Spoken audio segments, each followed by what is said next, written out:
Spectre Vision Radio.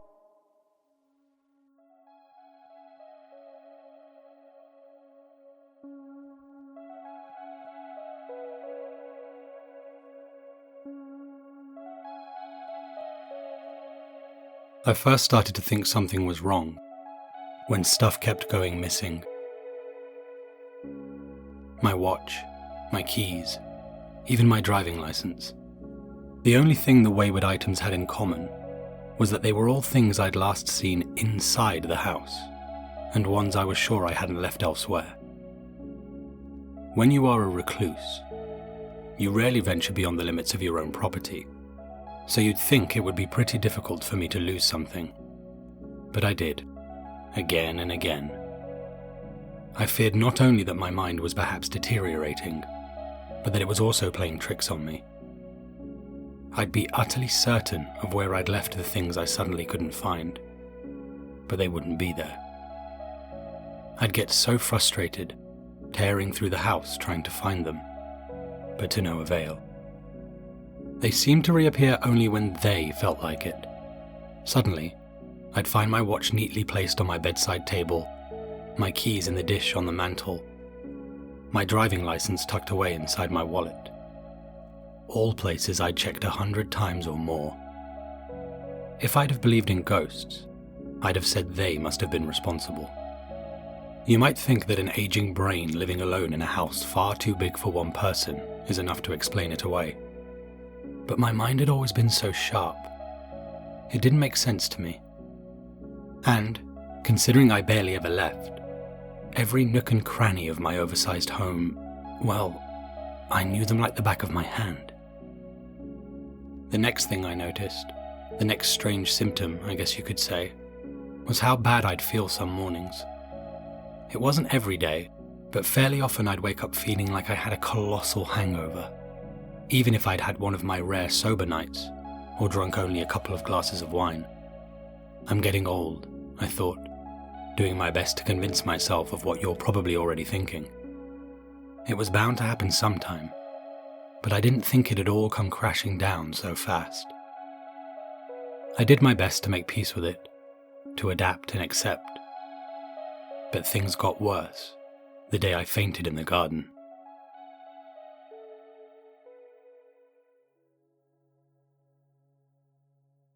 I was sitting in my usual spot, catching up with the sports news on my tablet, when I started to feel woozy. The last thing I remember was trying to stand and feeling my legs give way beneath me. By the time I hit the deck, my eyes were drooping and I could feel myself drifting into unconsciousness.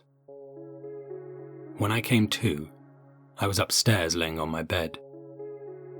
I'd somehow got myself up there, but had absolutely no recollection of doing so. I glanced at the clock. It must have been around 4 hours since I passed out. But to me, to my mind, that time consisted only of empty space. That was when I forced myself to admit I had to get checked out. But, to my luck, the area was beset by torrential rains. It was a short-lived victory, and only delayed my journey to the outside world for a week or so. With grey skies having given way to resplendent blue and brilliant sunshine, I forced myself to head into town to see my doctor.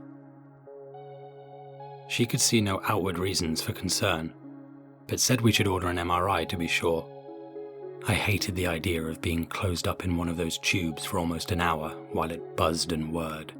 I was too claustrophobic for that. So I told her I'd think about it and get back to her. Besides, I'd gotten what I'd wanted. Someone to tell me I was probably okay. Okay enough to retreat back to my fortress and be left alone, at least. That sense of wanting to rush back to the safety of my home was compounded when my least favorite thing happened as I made my way back through the waiting room towards the exit. Someone recognized me, jumping to their feet as I walked past, blocking my route.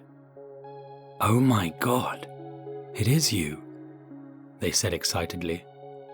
"I'm a huge fan."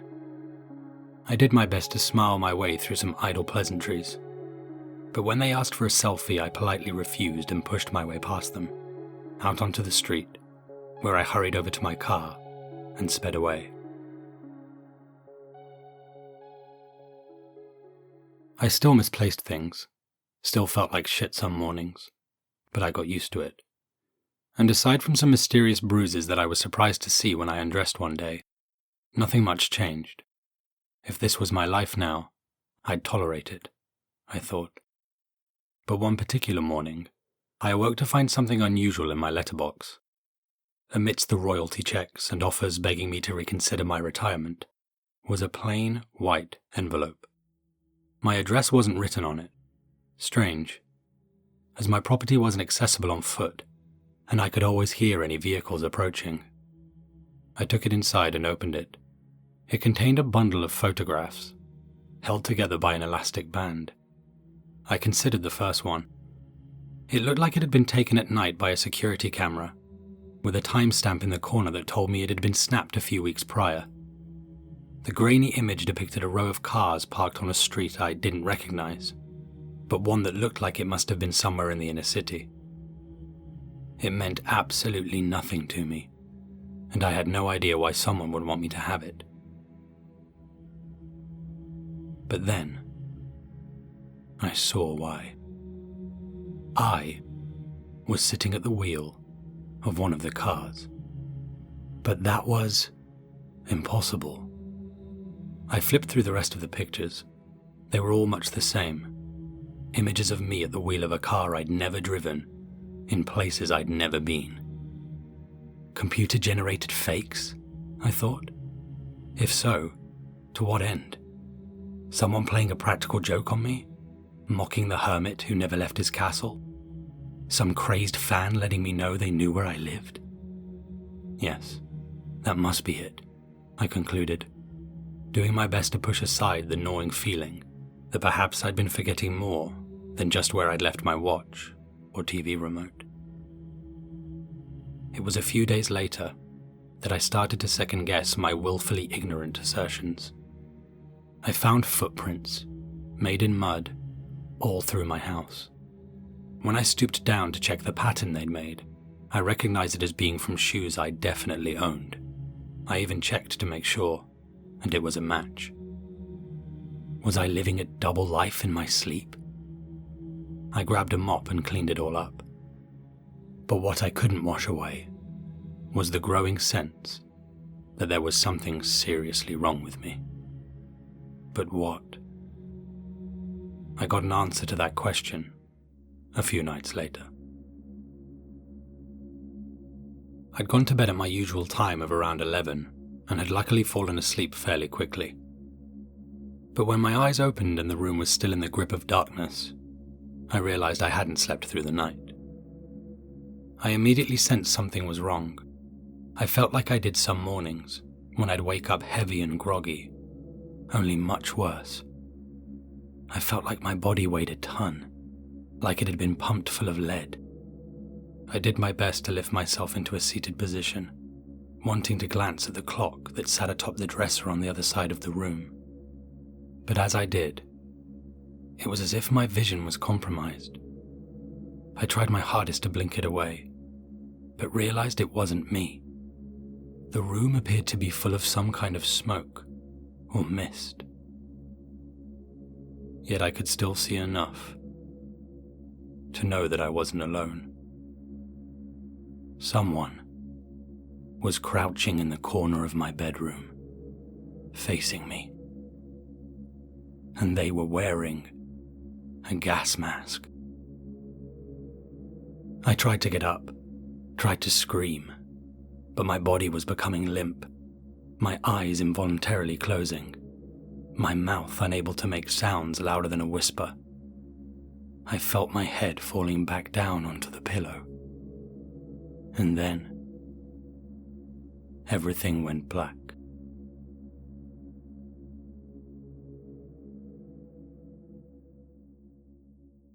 I woke up with the sun burning my face. I was outside, propped up against a wall of my house.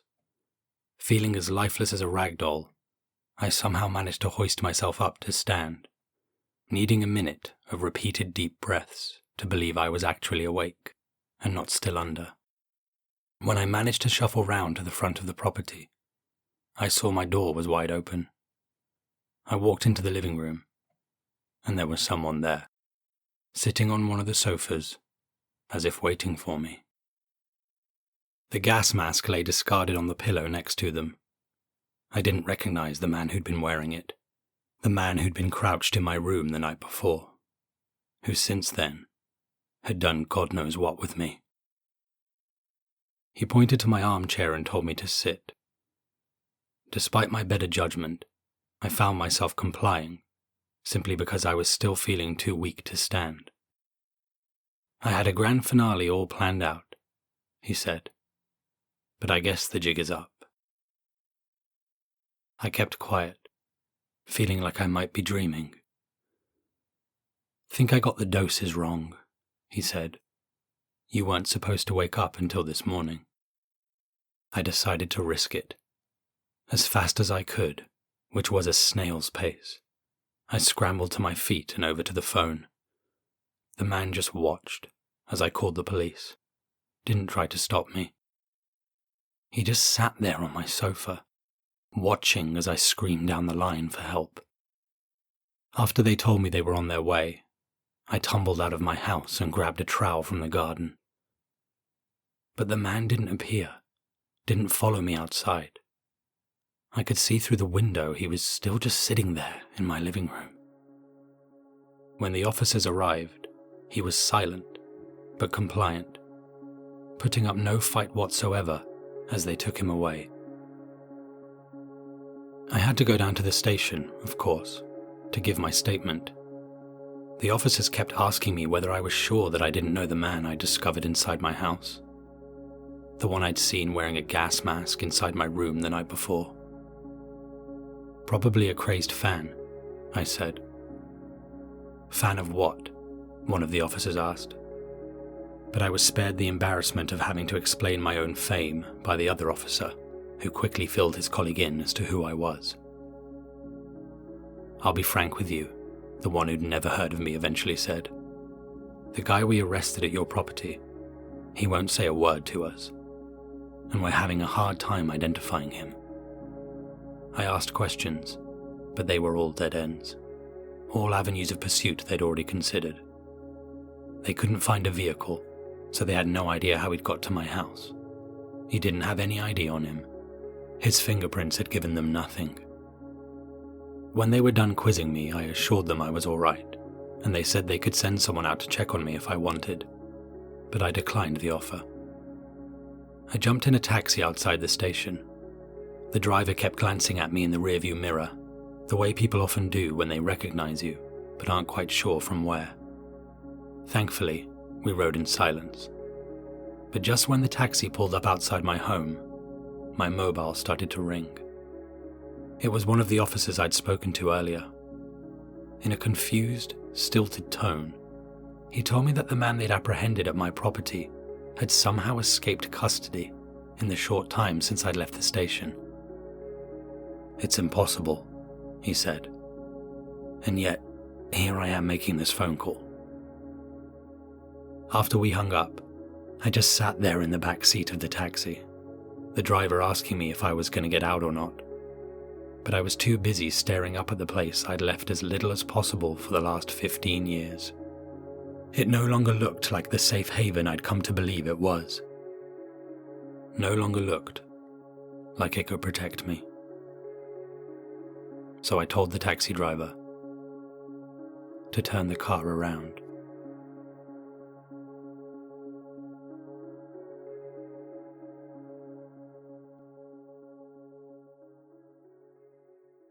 The notion of safety became the polar opposite to what it had been.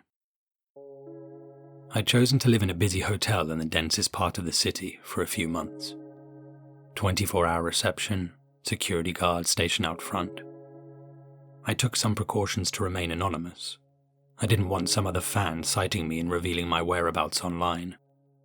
So I grew my hair and beard out and adopted a completely new dress sense. Time went by, and I started to get a little more comfortable. Started to venture out for meals beyond the confines of the hotel restaurant and room service. One such evening, when I was treating myself to a repeat visit of an Italian place I'd particularly enjoyed, someone came over and sat opposite me while I was eating. I knew who it would be before I even looked up. "I never got a chance to give it to you," he said. There he was, as calm and unreadable as when I discovered him in my home. He reached into his jacket and retrieved a bundle of photographs, just like the ones he delivered to my house anonymously, tossing them onto the table and motioning for me to pick them up. "You're going to want to look at them before you think about alerting the staff," he added. He'd clearly read my body language, knew I'd been about to call out for help. I found myself reaching for the photographs, I think because I could tell that he really meant what he'd said. It felt like my heart stopped when I drew them close and looked. Again, the photos were of me, but the things I was doing in them were... I can't even bring myself to describe them. It was the stuff of nightmares, the worst kinds of depravity humans are capable of. I turned the pile face down, horrified by the idea someone would see. You might think, how, would be the first question I'd ask. But it wasn't. "Why are you doing this to me?" I said. When I spoke those words, it was the first time I'd seen the man's expression change. He looked absolutely ecstatic. "You really don't know?" he asked, voice trembling with excitement. I could tell the answer he wanted was no. I had no idea. But that also happened to be the truth. "Come on," he said, motioning that he wanted me to follow him. I hesitated. "You stay put or try to run, I release all this," he warned, pointing down at the pictures before picking them up and stashing them inside his jacket. "What do you want from me? Is this some kind of game?" I asked. He seemed to like that. "Yes, a game," he replied. "And since we're playing a game, I guess I should tell you the rules."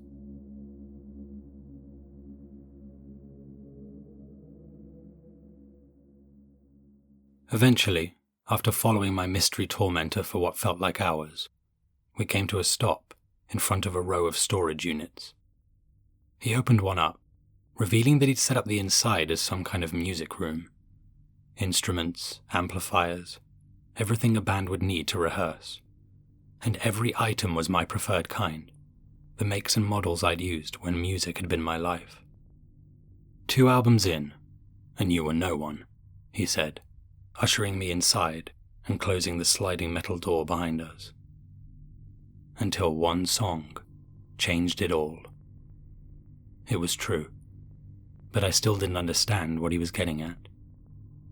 "Play it," he said, "and don't make me ask again." Blackmailed into performing a private gig, I prayed that was where this would all end. I instinctively went over to the acoustic guitar and picked it up. Tentatively, I strummed a simplified, chords-only version of the song, the kind I used to play when I'd do unplugged TV or radio appearances. I was shaking, but muscle memory kicked in enough for me to just about get through it. It was strange, awakening a part of me that had remained dormant for so long, like conjuring a spirit from another time. I strummed the final chord and looked up at my tormentor. "Now walk me through how you wrote it," he said, still entirely calm. I started to garble my way through a response, but he stopped me in my tracks. "I've heard every interview you've ever done. Don't give me that same rehearsed answer." I didn't know what to say to that. I didn't have an alternate version to offer him. "The correct answer," he said, "is that you stole it. You stole it from a man named Martin Gahn." Fuck. His words hit me like a battering ram, because they dug up a secret I'd kept buried for so long that it had ceased to feel like the truth. But hearing it spoken aloud feeling the weight of its reality. The images all came flooding back, a slideshow playing within my mind. I remembered finding the tape in Martin's rehearsal space when I took it over after he died. How I knew the second I pressed play and the first 3 notes rang out, that I was listening to something truly special. So special, in fact, that I decided to appropriate it as my own and never tell a soul. What you didn't realize, though, the man said, catapulting me out of my reverie and back into the present, was where Martin got it from. He moved over to the piano and lifted his hand to hit a key, but stopped just short of brushing the ivory. Martin made a pact with the other world, he said matter-of-factly. A deal. That song was meant to give him fortune and fame as a recompense for offering his soul. I stared at him as he turned to face me again.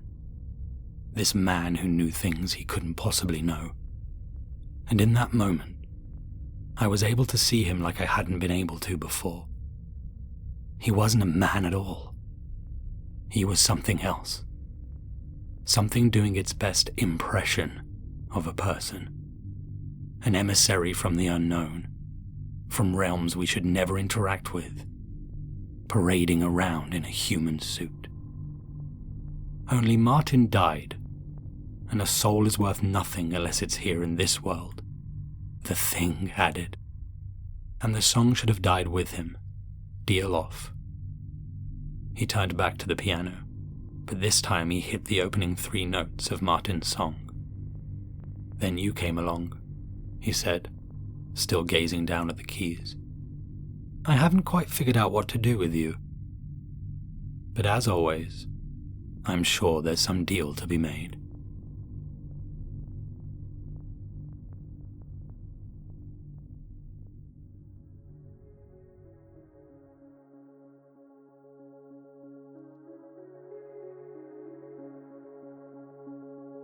Well, you know how this story ends, I guess. I know you probably won't believe me when I say that the events I've described here are why I made my comeback.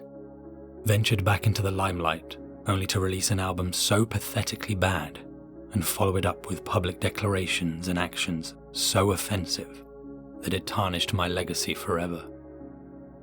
That was what my tormentor decided was to be, that I had to somehow undo what I'd built.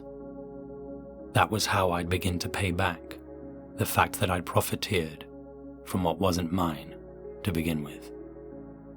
So the thing climbed into my body.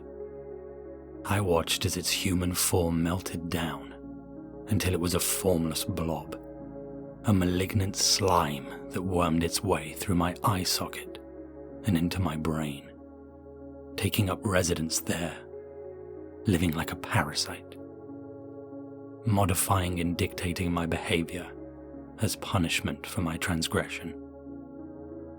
But the thing has assured me that this was only the start, that my debt is not yet fully paid. What awaits me next? I do not know. As you've already guessed by virtue of how you got a copy, no one would publish this, what I consider to be the true addendum to the autobiography they had me write when I was still in everyone's good graces, when I still had the status of a musical legend. That's why I recorded it in my own voice, as this audiobook chapter, if you will, to dispel any doubt that it was either a fake or that I'd somehow lost my mind. The thing just laughed as I penned this account. Go ahead, it said, speaking from within my head. No one will believe a word. So, there you have it. This will be my final communication with the outside world. For now and forever. Goodbye.